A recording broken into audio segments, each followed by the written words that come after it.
This is the R56 Mini Cooper water pump replacement tip.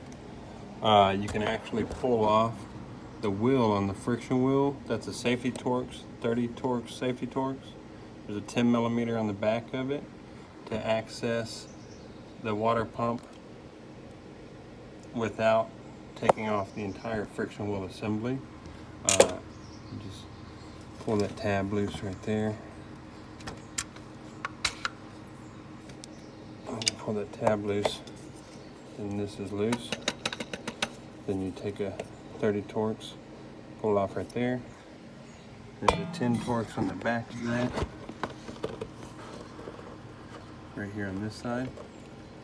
So you just undo the 30, holding it with the 10. I'll do that now.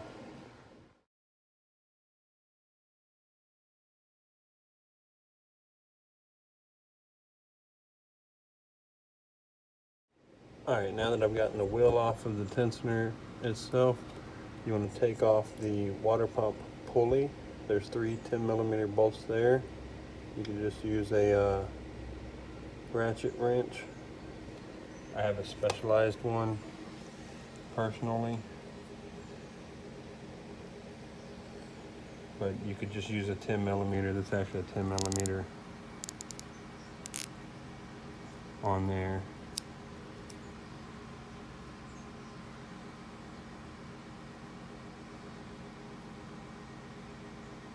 So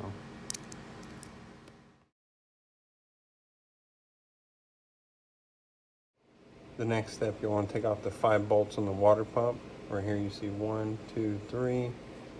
There's a 4th one down there, and there's a 5th one that this tensioner is blocking still.